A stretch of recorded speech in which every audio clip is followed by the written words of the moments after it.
কৃতজ্ঞতা প্রকাশ করা এটা মুসলিম উম্মাহের জন্য অতীব জরুরি এক দায়িত্ব আর কর্তব্য। এজন্য আমরা কেউ কৃপণতা না করে দিলকে উজাড় করে সমস্বরে আকাশ বাতাস মুখরিত করে কালিমাতুশ শুকর আদায় করছে আলহামদুলিল্লাহ। সকলে আমার সাথে পড়ুন, রব্বানা লাকাল হামদ হামদান কাসীরান তাইয়িবান মুবারাকান ফিহি। সংক্ষিপ্ত দরুদ ও সালাম নাজিল হোক বিশ্ব মানবতার মুক্তির দূত সাইয়্যিদুল মুরসালিন, সর্বকালের সর্বযুগের সর্বশ্রেষ্ঠ মহামানব যিনি সমস্ত নবীদেরও নবী, সমস্ত উম্মতেরও নবী। এক কথাই আল্লাহ পাকের রুবুবিয়তের পাওয়ার, ক্রেডিট, কর্তৃত্ব যতদূর পর্যন্ত বিস্তার করে এই নবীর ও নবুয়তের পাওয়ার, ক্রেডিট, কর্তৃত্ব আর ততদূর পর্যন্ত বিস্তার করে মানব সৃষ্টির সূচনায় আল্লাহ সৃষ্টি করে রিজার্ভ করে রেখে দিয়েছেন সমস্ত নবীদের শেষে শ্রেষ্ঠ নবী করে পাঠানোর মাধ্যমে 6 থেকে 650 বছরের বিধ্বস্ত মানবতাকে উদ্ধার করে চির অভিশপ্ত, লাঞ্ছিত আর পথভ্রষ্ট মানুষগুলোকে ইসলামের বাউন্ডারি এরিয়ার ভিতরে আহ্বানের মাধ্যমে সোনালী যুগের এমন স্বর্ণখচিত মানুষের রূপ দিয়েছেন। তো নবীজির সোনালী যুগের স্বর্ণখচিত মানুষ তারা সাহাবীতে রূপ নিয়েছেন, কাজে দুনিয়াতেই জান্নাতের সুসংবাদ প্রাপ্ত হয়ে পরপারি পারি জমিয়েছেন। ইনি তো আর কেউ না, আল্লাহ পাকের একান্ত একনিষ্ঠ আস্থাভাজন সদস্য, যিনি আমাদের নবী জনাব মুহাম্মদুর রাসূলুল্লাহ সাল্লাল্লাহু আলাইহি ওয়াসাল্লাম। সম্মানিত সুধী, আমি একক চিত্তে আল্লাহ পাকের আলিশানে শুকরগুজার হচ্ছে এই কারণে যে আজকের আজিমুস শান তাফসীরুল কোরআন মাহফিলের সমাপনী অধিবেশনের এক পর্যায়ে আপনাদের মতো জ্ঞানী গুণীজনদের সামনে, পিছনে আর ডানে বামে বসা রেখে আমার মতো খাকসারকে আল্লাহ পাক মঞ্চে স্থির করে দিয়েছেন। আমি লক্ষ্য করছি আপনাদের আবেগঘন মুহূর্ত আপনার অধীর আগ্রহের সাথে কথা শোনার জন্য বসে আছেন। কাজেই আমি আল্লাহ পাকের উপরে পরিপূর্ণ আস্থা রেখে আপনাদের ক্ষুদ্র দাবি পূরণে কুরআনুল কারীমের একখানা আয়াতে কারীমার বিশেষ অংশ তিলাওয়াত করেছি, ঠিক মাঝখান থেকে শুরু এবং শেষ বাদ দিয়ে বিশ্ব নবীর অসংখ্য অগণিত আহাদিসে মুবারাকা থেকে সংক্ষিপ্ত, বহুল পরিচিত এবং বহুল পঠিত একখানা হাদিস আপনাদের খিদমতে আমি পেশ করেছি।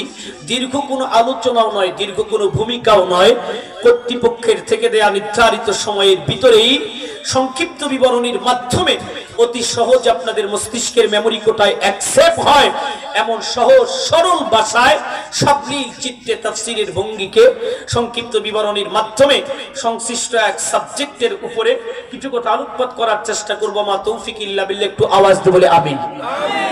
আমি আমার আলোচনায় প্রবেশ করবার আগে আপনাদের কাছ থেকে জানতে চাচ্ছি, আপনারা এই জান্নাতি বাগানে আসতে পেরে, জান্নাতের বাগানের সদস্য হওয়ার ফরম পূরণ করতে পেরে খুশি না বেজার? কি পরিমাণ খুশি হয়েছেন আপনারা? অনেক পরিমাণ, তাই না? আমরা এক একজন এক এক জায়গায় ছিলাম, বিভিন্ন কর্মব্যস্ততার মুখে আমরা ছিলাম। নিজের শক্তি, যোগ্যতার, অভিজ্ঞতার বলে, ক্যাপাসিটির ফলশ্রুতিতে এখানে কেউই আসতে পারি নাই। আল্লাহ কাকে নিয়ে আসছেন? হাজারো হাজার মানুষের মধ্য থেকে ওই সমস্ত মানুষকে সিলেক্ট করেছেন যাদের পিছনে রহমতের ফেরেশতাকে লেলিয়ে দিয়ে রিসিপশনের মাধ্যমে এই জান্নাতের ময়দান পর্যন্ত আসার সুযোগ দিয়েছেন। জোরে কোন সুবহানাল্লাহ। রব্বি কারীম, যার একটা সিফাত হচ্ছে কাদের, উনি সবচেয়ে বড় কুদরতওয়ালা, যার কুদরতের ইশারায় গোটা পৃথিবী পরিচালিত হয়। ঠিক কিনা? জোরে আরো জোরে বলেন, ঠিক কিনা? ওনার কুদরতের বহিঃপ্রকাশ ঘটা ছাড়া পৃথিবীতে কোনো মানুষ কারো কোনো শক্তি বলে, যোগ্যতার বলে কোনো কিছুই করতে পারে না। এটা কি বিশ্বাস হয়? উনি কুদরতওয়ালা। কি খেলা খেলাইছো দয়াল রে দয়াল, তোর খেলা চমৎকার,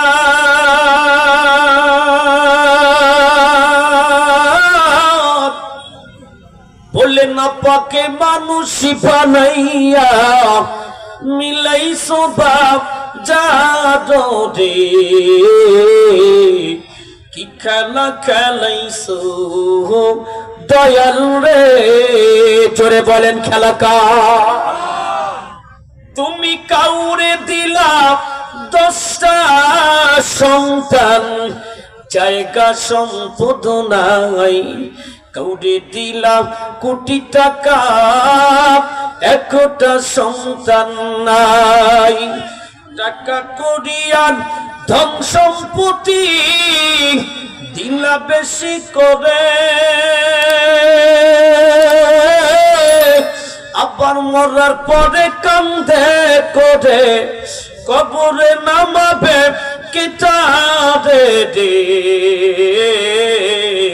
কি খেলা খেলাইছো দয়াল রে, জোরে কোন ঠিক কিনা?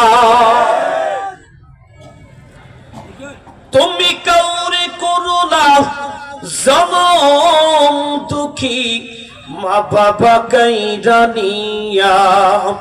কাউরে করো না চির দুঃখী, সন্তান বানায়া। কাউরে তুমি কান্দাও দয়াল, কাছের মানুষ কাইরা নিয়া। কাউরে অল্প বয়সে রাখলা বিধবা বাপ নায়া রে। কি খেলা খেলাইছো দয়াল রে দয়াল, তোর খেলা চমৎকার। না পাকে মা মুসিবা নাইয়া মিলাইছো বা জাদো রে। কি খেলা খেলাইছো দয়াল রে, জোরে বলেন খেলা কা? এই সব কুদরতের খেলা যিনি খেলেন, উনি তো কুদরতের ক্যাপাসিটিতে ফেরেশতাদেরকে লেলিয়ে দিয়ে আমাদেরকে রিসিপশন করে এখানে নিয়ে আসছেন। এজন্য আরেকবার মালিকের নিয়ামতের কৃতজ্ঞতা প্রকাশের লক্ষ্যে কালিমাতুশ শুকর আদায় করছি আলহামদুলিল্লাহ। আসুন আমি ভূমিকাতে সময় বেশি ক্ষেপণ না করে যে আয়াতে কারিমার অংশ বিশেষ এবং হাদিস পাঠ করেছি, এরই আলোকে আমি যে আলোচনার সাবজেক্টটি নির্ধারণ করে আপনাদের খিদমতে আলোচনা করতে চাই। কারণ আজকের এই প্রতিষ্ঠানটা হচ্ছে একটা মহিলা মাদ্রাসা, তাই না? মহিলা মাদ্রাসা এটা, কাজেই আমি অতীব জরুরি, মোস্ট ইম্পর্টেন্ট, যেটা আমাদের চলমান পরিস্থিতিতে অত্যন্ত জরুরি, এই সাবজেক্টটার উপরে খুব গুরুত্ব আরোপ করে আলোচনা করা এবং শ্রবণ করা এবং বাস্তব জীবনের প্রত্যেকটি অঙ্গনে বাস্তবায়ন করা। কাজেই আমি এই আয়াতকে সামনে রেখে আপনাদের খেদমতে আমার আলোচনার বিষয়বস্তুটি তুলে ধরার আগেই আপনাদের এই আয়াতের আলোকে আলোচনা অতি সহজে বোঝার জন্য যে কয়েকটি কথা আপনাদের খেদমতে বললে আপনাদের বোঝা সহজ হবে, এ কথাটি আগে বলে নিই। মুসলমান যুবক ভাইরা রে আমার, কলিজার টুকরা ভাই দুষ্ট বাপজান পন্দালের মা বোন, আল্লাহ পাক রব্বুল আলামিন আজ থেকে 1000 বছর পূর্বে রহমতে আলমের উপরে কুরআনুল কারীম অবতীর্ণের প্রাক্কালে এক আয়াতে কারিমায় ডাকতি বলেন, মান আমিলা সালিহাম মিন যাকারিন আও উনসা ওয়া হুয়া মুমিন فلنحيينه حياة طيبة ولنجزينهم أجرهم بأحسن ما كانوا يعملون.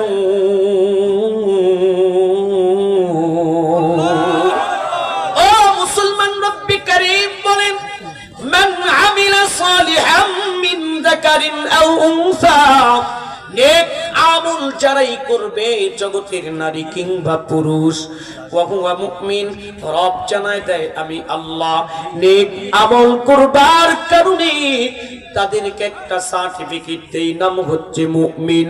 মুমিন নামক সার্টিফিকেট প্রাপ্ত যখন তারা হয়ে যায়, আমি রব তাদেরকে দুইটা মহা পুরস্কারে পুরস্কৃত করি। দুনিয়ার ভিতরে একটা পুরস্কার, পরলৌকিক জীবনে আরেক পুরস্কার। দুনিয়ার ভিতরের পুরস্কার হচ্ছে, ও পৃথিবীর মুসলমান, আমি রব তোমাদের হায়াতের মধ্যে বারাকা দান করব, তোমাদেরকে নেক হায়াত দান করব, আর পরকালীন জীবনে যেই প্রতিদান তোমাদের জন্য বরাদ্দ করে রেখেছি সেটি হচ্ছে তোমাদের দুনিয়ার নেক কৃতকর্মের পরিপূর্ণ পাওনা বুঝে দিবার পর পরলৌকিক জীবনে সব আযাব আর গজব থেকে পরিত্রাণ দিয়া পরম সুখের উদ্যান জান্নাতের মালিক বানায়া দিব। এই আয়াতে কারিমাটি তিলাওয়াত করে শাব্দিক অনুবাদ করবার পিছনে আমার মূল টার্গেট হচ্ছে এই আয়াতে কারিমায় যতগুলো শব্দ নিয়ে আয়াতটি গঠন হয়েছে এখানে গুরুত্বপূর্ণ চয়নকৃত দুইটা শব্দ, একটা হচ্ছে যাকার আর একটা হচ্ছে উনসা। একটাকে বলা হয় পুরুষ লিঙ্গ আর একটাকে বলা হয় স্ত্রীলিঙ্গ। খুব ভালো করে বুঝবেন, এই পৃথিবীর মানব পাঠানোর সূচনা লগ্ন থেকে আদ্যবধি যত মানুষ এসেছিল আসতেছে, কিয়ামতের পূর্ব মুহূর্ত যতদিন এই পৃথিবীতে মানুষ আসার ধারাবাহিকতা চালু থাকবে, এই সব মানুষগুলো লিঙ্গের দিক থেকে মৌলিকভাবে দুই ভাগে বিভক্ত, যেটি এই আয়াতে কারিমা দ্বারা প্রমাণিত। একটা হচ্ছে পুরুষ লিঙ্গ তো পুরুষ জাতি, আর একটা হচ্ছে স্ত্রীলিঙ্গ নারী জাতি। এই দুই লিঙ্গের মাঝামাঝি একটা লিঙ্গের মানুষ আল্লাহ পৃথিবীতে তার এক কুদরতের বহিঃপ্রকাশ ঘটানোর জন্য পাঠিয়ে দিয়েছেন, যেটাকে কুরআনুল কারীম এবং হাদিসের পরিভাষায় বলা হয় খুমসা। এটা নিয়ে আল্লাহ কুরআনুল কারীমের ভিন্ন জায়গায় আলোচনা করেছেন, কিন্তু এই তিলাওয়াত কিন্তু আয়াতে কারীমার ভিতরে লিঙ্গের দিক থেকে মানুষ দুই ভাগে বিভক্ত, একটা পুরুষ লিঙ্গ পুরুষ জাতি আর একটা স্ত্রীলিঙ্গ নারী জাতি। তো আজকে আমি আপনাদের খিদমতে এই দুই লিঙ্গের ভিতরে দ্বিতীয় যে লিঙ্গ স্ত্রীলিঙ্গ নারী জাতি, এদের ব্যাপারে সাবজেক্ট নির্ধারণ করে আলোচনা করব। তো এই লিঙ্গকে সামনে রেখে, এই সাবজেক্টকে সামনে রেখে আমি আলোচনাটুকুন যদি একটু অগ্রসর করে নিয়ে যাই, তাহলে দেখা যাবে যে আমি যে ভূমিকাতে আয়াত তিলাওয়াত করেছি এই আয়াতকে সামনে রেখে তাফসীরের ভঙ্গিকে সংক্ষিপ্ত বিবরণের মাধ্যমে যদি কিছু কথা রাখি, তাহলে সাবজেক্টটি সমূলে আপনাদের বুঝতে সহায়ক হবে ইনশাআল্লাহ। খুব ভালো করে বুঝবেন, তাওরাত বলেন, জাবুর বলেন, ইনজিল বলেন, বেদ, বাইবেল, জিন্দা বিস্তার, ত্রিপিটক, গীতা, পুরাণ, মহাভারত সহ জগতের ভিতরে যত লেখকদের লিখিত কিতাব, যত গবেষকদের গবেষণার ফলশ্রুতিতে যত পুস্তক রচনা হয়েছে, পৃথিবীতে যত ধর্মাবলম্বী জাতি আছে, প্রত্যেকটা ধর্মাবলম্বী জাতিরই ধর্মীয় একটা পুস্তক আছে না নাই? খুব ভালো করে বুঝবেন, তাওরাত, জবুর, ইনজিল সহ বেদ, বাইবেল, জিন্দা বিস্তার, ত্রিপিটক, গীতা, পুরাণ, মহাভারত সহ জগতের সব পুস্তকগুলো আপনি যদি রিসার্চ করতে যান, রিসার্চ করে দেখবেন। আর একদিকে আপনি কোরআনকে যদি রিসার্চ করতে যান, কোরআনও রিসার্চ করে দেখবেন। ওই সব পুস্তক আর কিতাবগুলোকে যদি রিসার্চ করতে যান, রিসার্চ করে দেখবেন। রাসূল পাকের হাদিস, এগুলো যদি রিসার্চ করতে যান, এগুলো একদিকে আপনি ভালো করে রিসার্চ করে দেখবেন। মৌলিকভাবে লিঙ্গের দিক থেকে দুই লিঙ্গের মানুষ, নারী আর পুরুষকে আল্লাহ পাক এই পৃথিবীতে পাঠিয়েছেন। এর মাঝামাঝি হিজরা, এর আলোচনা ভিন্ন। তো এই দুই লিঙ্গের ভিতরে, পুরুষ লিঙ্গ আর নারী লিঙ্গের ভিতরে আল্লাহ পাক রব্বুল আলামিন শুরু থেকে শেষ পর্যন্ত ব্যক্তি জীবন, পারিবারিক, সামাজিক আর রাষ্ট্রীয় আর আন্তর্জাতিক অঙ্গনেও প্রত্যেকটি ক্ষেত্রেই আল্লাহ পাক পুরুষের তুলনায় নারীদেরকে অগ্রাধিকার দিয়েছেন। ভালো করে বুঝবেন, কি দিয়েছেন? পুরুষের তুলনায় নারী জাতিকে অগ্রাধিকার দিয়েছেন। রাসূল করিম সাল্লাল্লাহু আলাইহি ওয়াসাল্লামের আহাদিসে পাকগুলো যদি গবেষণা করে দেখা যায় যে রাসূল করিম সাল্লাল্লাহু আলাইহি ওয়াসাল্লাম পুরুষের তুলনায় সর্বাধিক বিবেচনা করে নারী জাতিকে অগ্রাধিকার দিয়েছেন।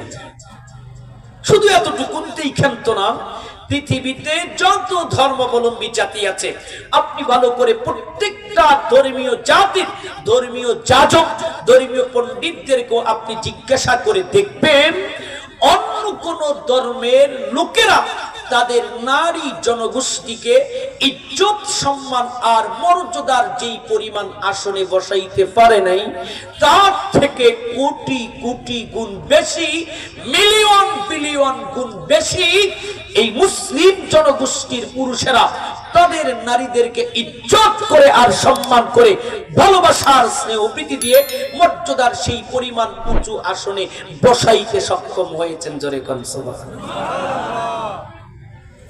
কয়টা বলেছি? কোরআন, হাদিস, জাতি হিসাব। সাবজেক্টটি বুঝাইতে গেলে সময় লাগবে একটু লং, তাহলে একটু কোরআনের আয়াতগুলো এবং হাদিসগুলো টেনে টেনে রেফারেন্স সহকারে আপনাদেরকে বোঝা যাবে। সময় স্বল্পতার কারণে অত সবিস্তারে আলোচনা করা মনে হয় সম্ভব হবে না, কাজে যৎকিঞ্চিত বলা যায়। খুব আপনাদের মনোযোগ আকর্ষণ করছি আমি। বাহ্যিক কর্ণধারের সাথে আভ্যন্তরীণ কর্ণধারকে খুলে দিয়ে কথাগুলোকে সংক্ষিপ্ত বিবরণের মাধ্যমে শোনার চেষ্টা করবেন। মুসলমান যুবক ভাইরা আমার, কথাগুলো খুব মনোযোগ সহকারে দিলের কান দ্বারা বুঝবেন। আল্লাহ পাক রব্বুল আলামিন বিশেষ করে মুসলমানদের ঘরে জন্ম নেয় একজন নারীকে তার মায়ের পেট থেকে দুনিয়ার জগতে আসার সময় যখন হয়ে যায়, মায়ের সংকীর্ণ রাস্তা প্রশস্তকরণের মাধ্যমে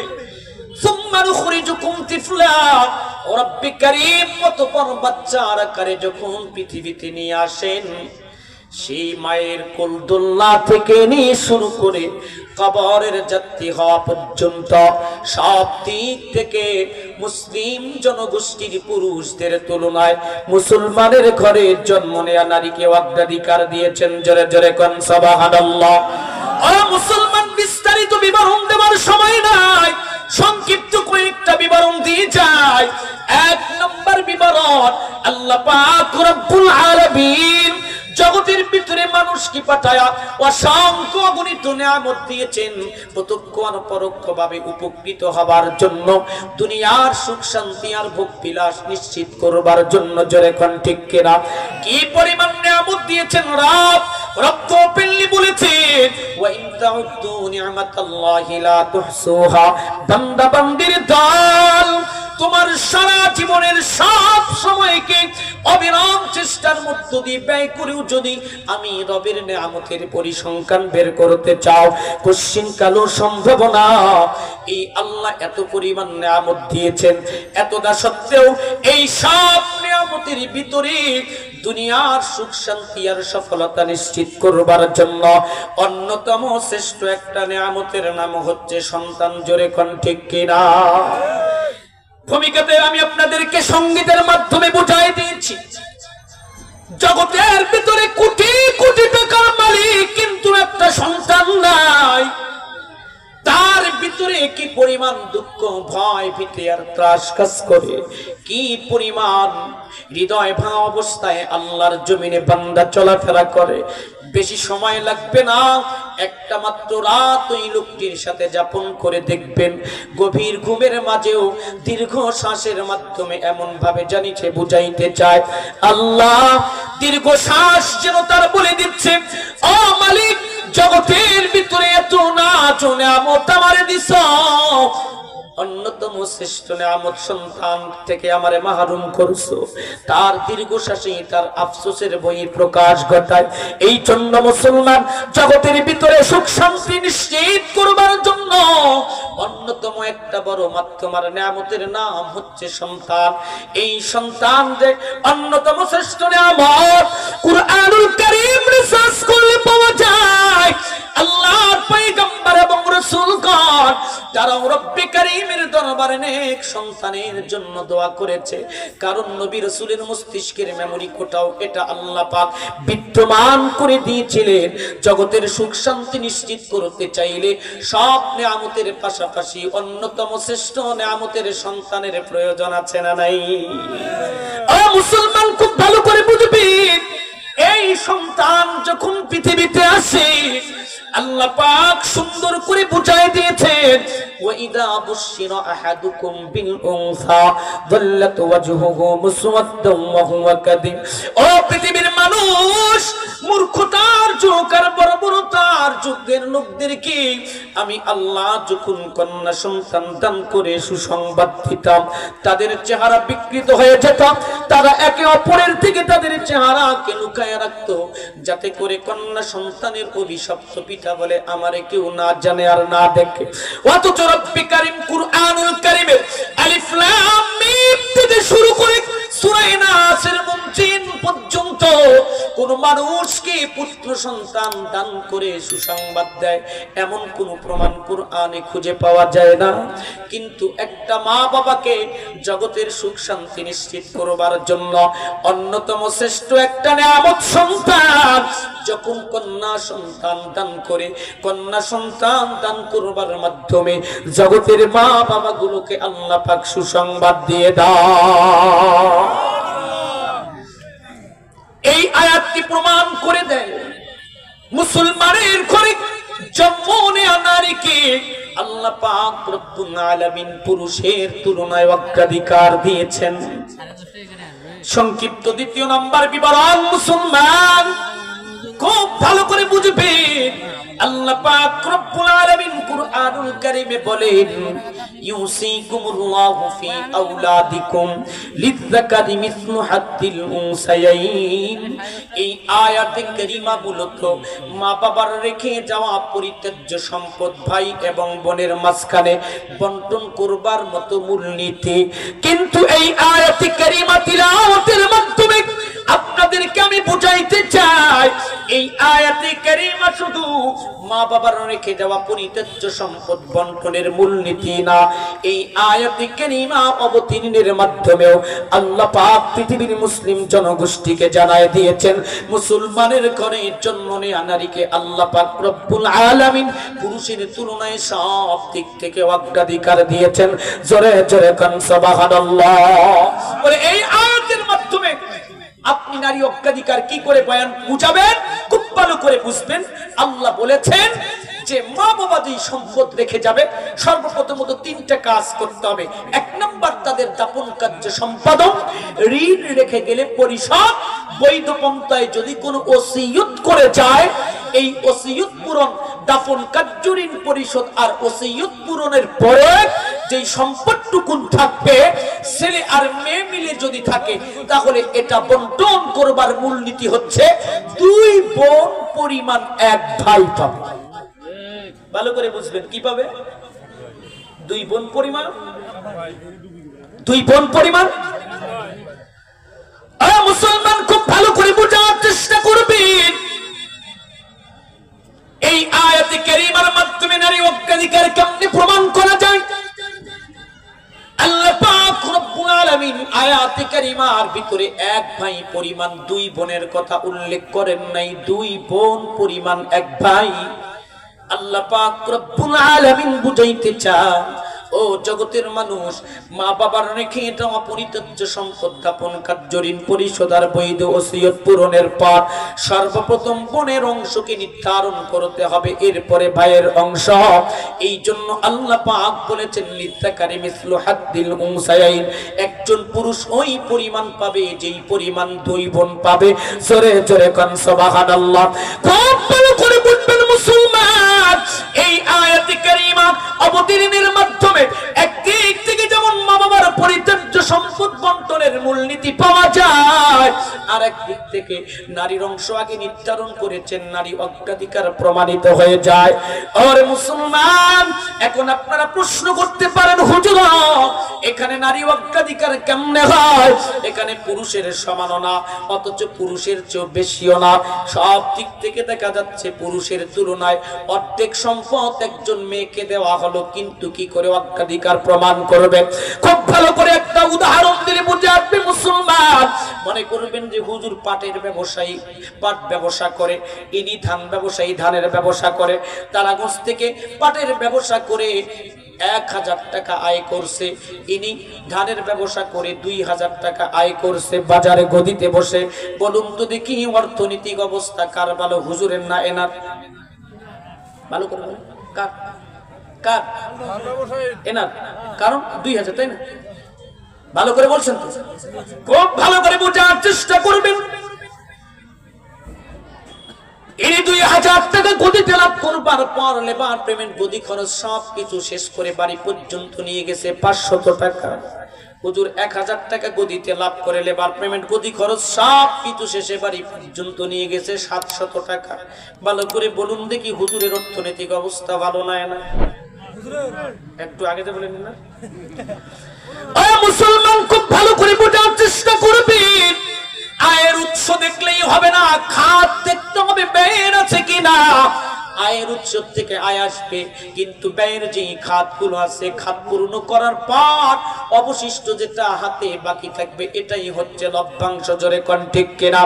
ওরে মুসলমান, আল্লাহ পাক রব্বুল আলামিন মা বাবার রেখে দেওয়া পরিত্যাজ্য সম্পদ 2 বোন পরিমাণ 1 ভাইকে দিয়েছেন, 1 ভাই পরিমাণ 2 বোনকে দিয়া আল্লাহ বুঝাইতে চান নারীদেরকে এখানে ঠগানো হয় নাই।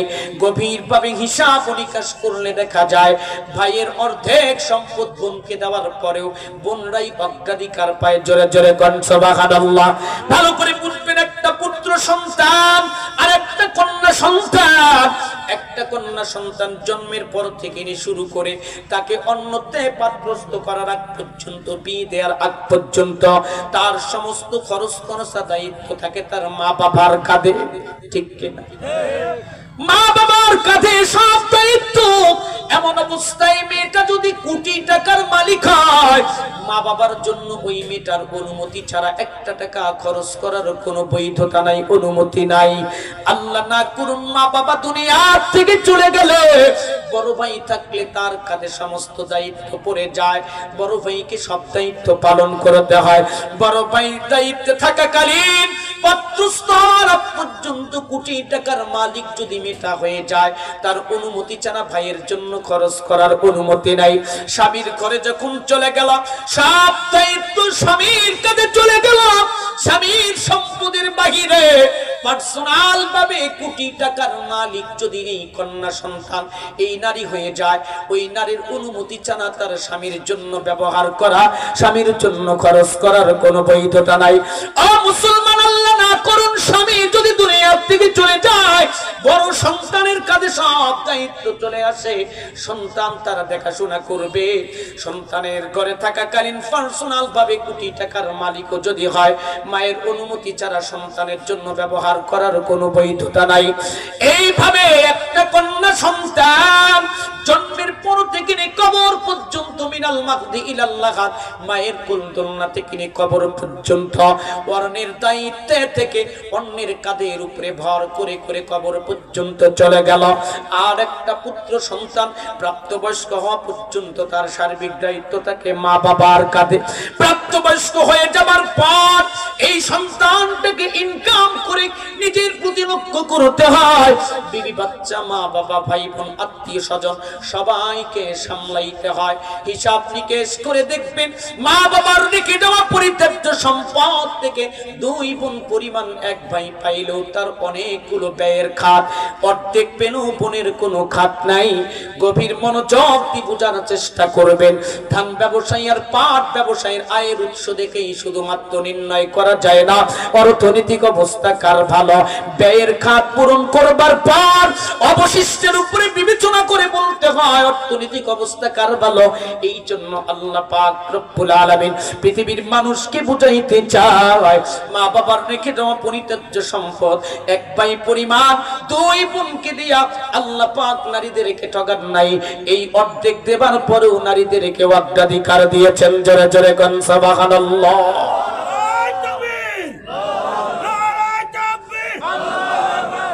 খুব ভালো করে বোঝার চেষ্টা করবেন মুসলমান। সংক্ষিপ্ত একটা বিবরণ কুরআনুল কারীম থেকে দিতে চাই। আল্লাহ পাক রব্বুল আলামিন জগতের ভিতরে যত নাজ নেয়ামত দিয়েছেন, এই সব নাজ নেয়ামত গুলোকে মৌলিকভাবে দুই ভাগে বিভক্ত করেছেন। কিভাবে দুই ভাগে বিভক্ত করেছেন?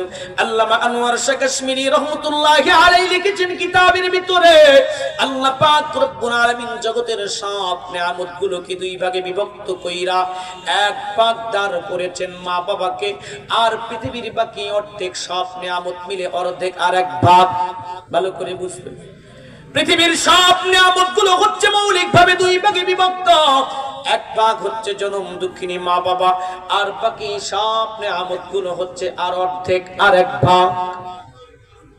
আনোয়ার শাহ কাশ্মীরি রাহমাতুল্লাহি আলাইহি কুরআনুল কারীমের এক আয়াতে কারিমার উদ্ধৃতি দিয়ে বলেন, আল্লাহ পাক রব্বুল আলামিন বান্দা বান্দিকে নির্দেশ দিয়েছেন, নিয়ামতের কৃতজ্ঞতা প্রকাশ করলে নিয়ামতকে বাড়ায় দিব আমি আল্লাহ, নিয়ামতের অকৃতজ্ঞ হলে বান্দা জেনে রেখে দিও আমি আল্লাহর আযাব বড় ভয়ঙ্কর।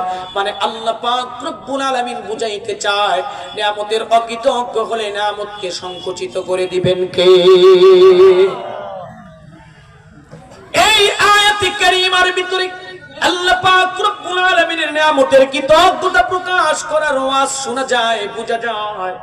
কিন্তু আনোয়ার শাহ কাশ্মীরি রাহমাতুল্লাহি আলাইহি কুরআনুল কারীমের আয়াতের একটা অংশ নিয়ে বুঝাইছেন। আল্লাহ পাক বলেছেন, আনিশকুরুনি ওয়া লিওয়ালিদাইক, ও পৃথিবীর মানুষ, আমি যে তোমাদের রব এতগুলো নাজ নেয়ামত দিয়েছি, আমার কাছে চিরকৃতজ্ঞ হও আর জনম দুঃখিনী মা বাবার কৃতজ্ঞতা প্রকাশ করো। জোরে জোরে কোন সুবহানাল্লাহ। পৃথিবীর সব নিয়ামতের কৃতজ্ঞতা প্রকাশ করলে কি লাভ, কৃতজ্ঞতা প্রকাশ না করলে কি ক্ষতি? এক আয়াতে কারিমায় বলেছেন, বাকি অর্ধেক নিয়ামত জনম দুঃখিনী মা বাবা, এই নিয়ামতের কৃতজ্ঞতা প্রকাশ করতে হবে ভিন্ন জায়গায় বলেছেন। আল্লামা আনোয়ার শাহ কাশ্মীরি রাহমাতুল্লাহি আলাইহি তার লিখিত কিতাবের ভিতরে সুন্দর করে বয়ান করেছেন। আল্লাহ পাক রব্বুল আলামিন কুরআনুল কারীমের ভিন্ন জায়গায় বলেছেন, ও পৃথিবীর মানুষ, তোমরা যারা দুনিয়াতে সন্তান বলে জন্মগ্রহণ করেছো, তোমাদের জনম দুঃখিনী মা বাবার সাথে ভালো ব্যবহার করবা, বিশেষ করে মায়ের সাথে, কারণ তোমাদের মা কষ্টের পর কষ্ট সহ্য করে বরদাস্ত করে তোমাদেরকে তিল তিল করে লালন করেছে, গর্ভে ধারণ করেছে, 2 থেকে 2.5 বছর পর্যন্ত তোমাদেরকে দুগ্ধ পান করেছে। মুসলমান খুব ভালো করে বোঝার চেষ্টা করবে, এই আয়াতগুলো থেকে প্রমাণ হয়ে যায়।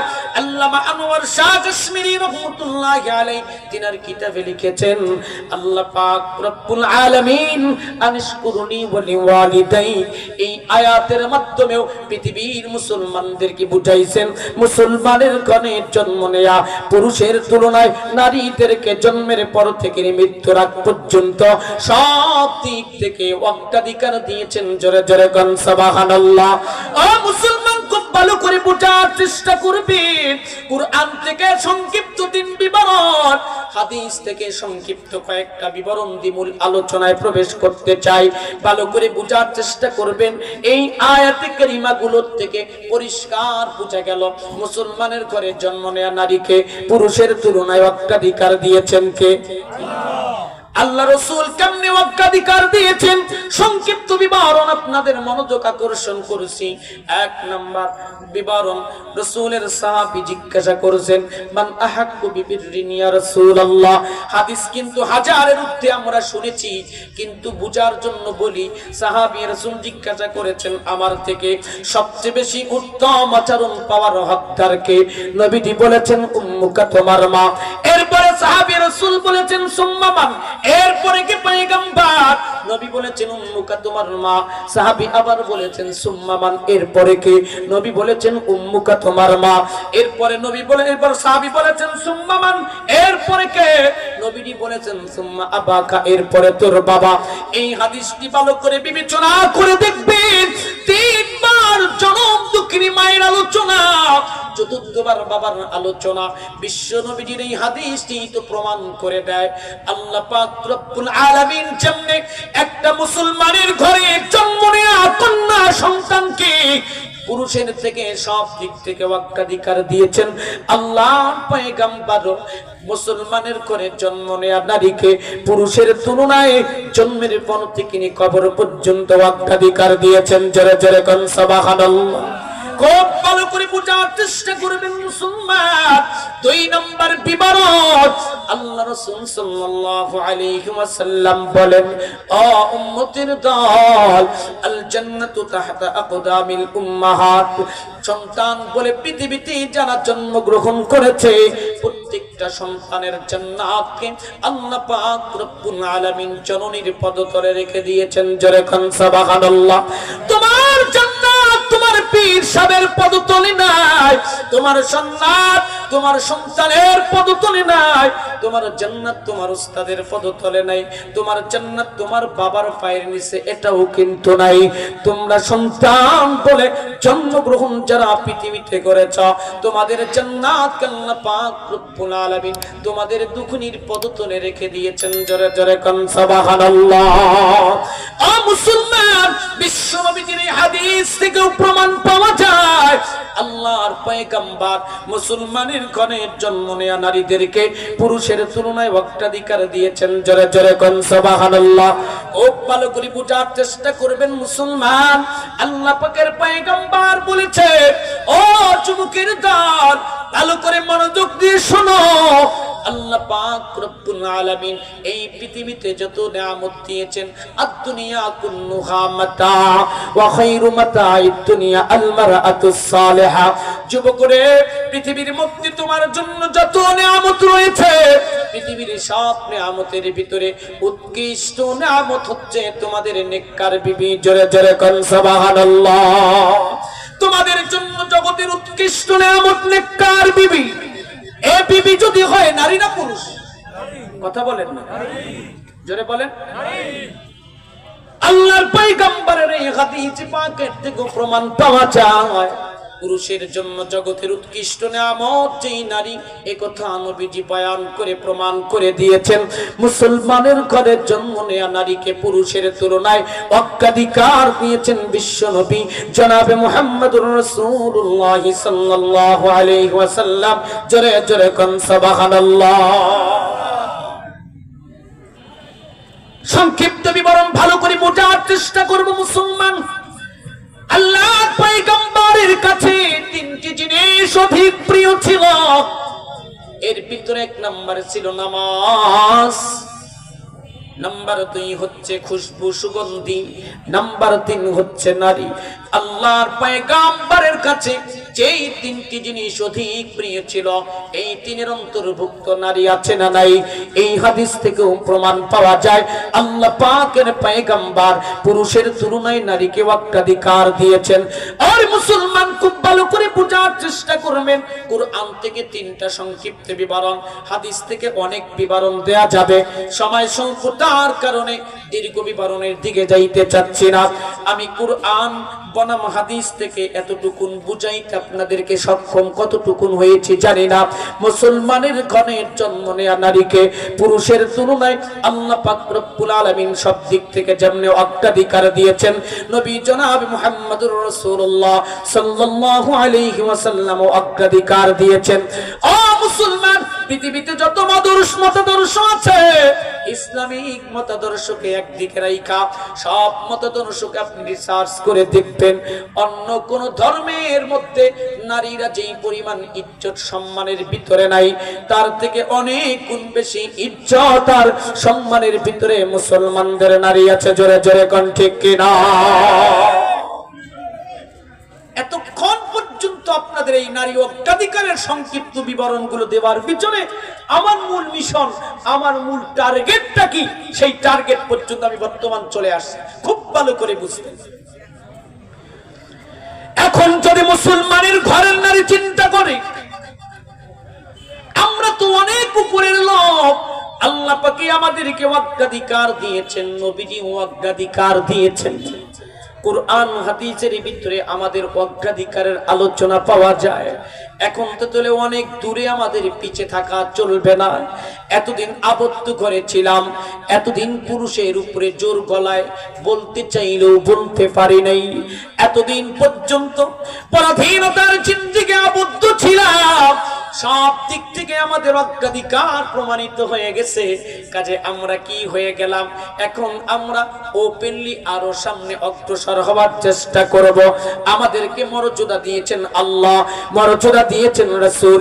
ও মা, খুব ভালো করে বোঝার চেষ্টা করবেন, দুনিয়ার জিন্দেগিটা এত রংবাজি আর ভেলকিবাজি পুতুল খেলার দুনিয়ারে মা, এই ক্ষুদ্র ক্ষণিকের হায়াতের জিন্দেগির দুনিয়ায় মায়ের কুন্দুল্লা থেকে নিয়ে কবর পর্যন্ত পুরুষের তুলনায় অগ্রাধিকার পায়া যদি তুমি লাফালাফি করো, না না, এই ভেলকিবাজি রংবাজি আর পুতুল খেলার জগতের অগ্রাধিকার পায়া লাফালাফি করলে হবে না রে মা। পরকালীন জীবনে জান্নাতে যাওয়ার ক্ষেত্রেও যদি তুমি পুরুষের তুলনায় অগ্রাধিকার অর্জন করতে পারো, তাহলে তোমার দুনিয়ার অগ্রাধিকার কৃতকার্য হবে, পরকালীন জীবনে চির মুক্তি পেয়ে মালিকের জান্নাতে চলে যাবে।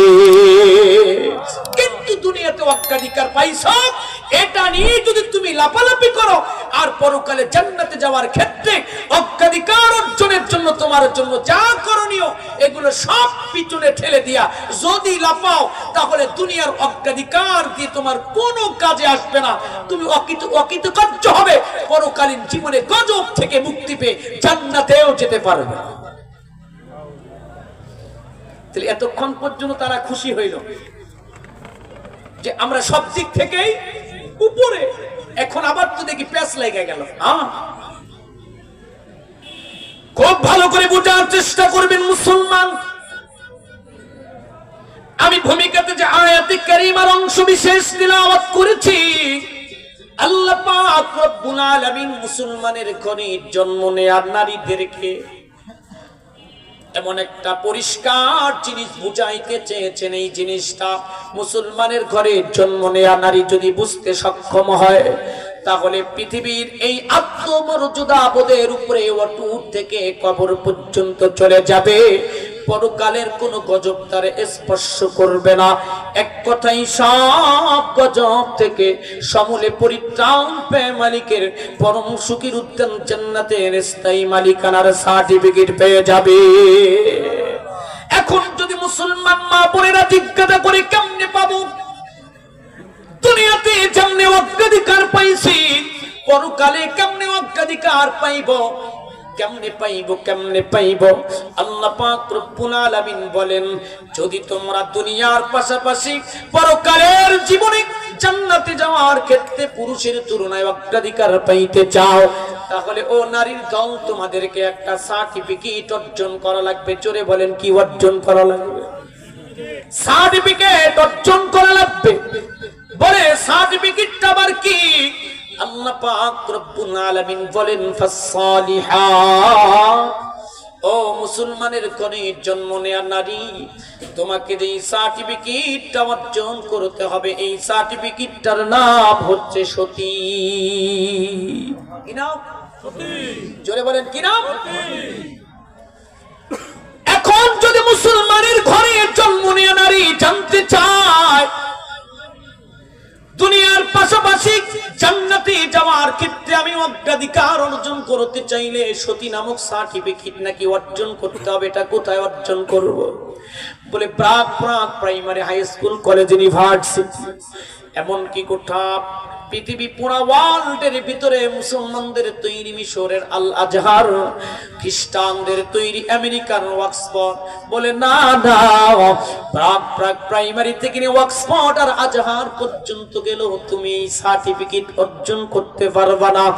এই সার্টিফিকেট যদি তুমি অর্জন করতে চাও, যেখানে সহশিক্ষার কোনো ব্যবস্থা নাই, এক টেবিলে এক কিনারে একজন যুবক আর এক কর্নারে ফুল ফুটফুটে একজন যুবতী পর্দা ছাড়া বসে ওপেনলি বেকানা পুরুষের কাছে ক্লাস করে, যেখানে চোখের পলকে জেনা হয়ে যাওয়ার সম্ভাবনা, এই রকম সহশিক্ষা ছাড়া যেই জায়গাগুলোতে কোরআন সুন্নাহর আলোকে সহি পাঠদান দেওয়া হয়, সহি শিক্ষার ব্যবস্থার কারিকুলাম রয়েছে, ওই সকল দ্বীনি শিক্ষা প্রতিষ্ঠানগুলোতে গিয়ে একজন মাকে, একজন বোনকে সেই পরকালীন জীবনে অগ্রাধিকার পাওয়ার জন্য যে সতী নামক সার্টিফিকেটের প্রয়োজন, এই সার্টিফিকেট অর্জন করার সুশিক্ষা পাইতে পারে, এর বিকল্প জগতের ভিতরে কোন রাস্তা না।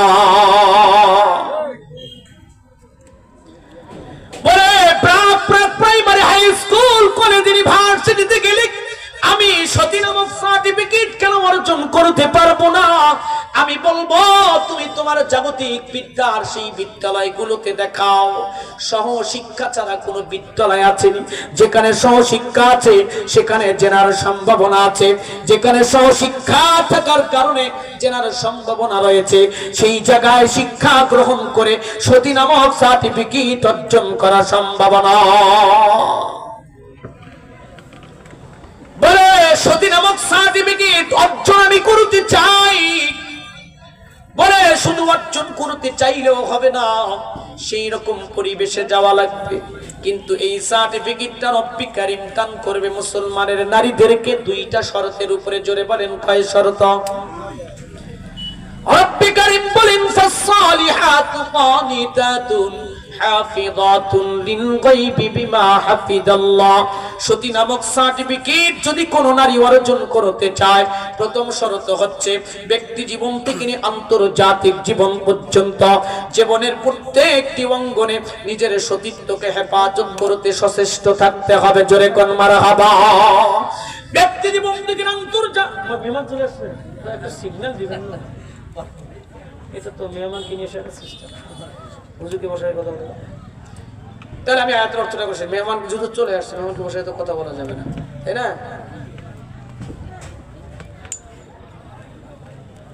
তাহলে 1 নম্বর শর্ত হচ্ছে সতীত্বকে হেফাজত করতে সচেষ্ট থাকতে হবে।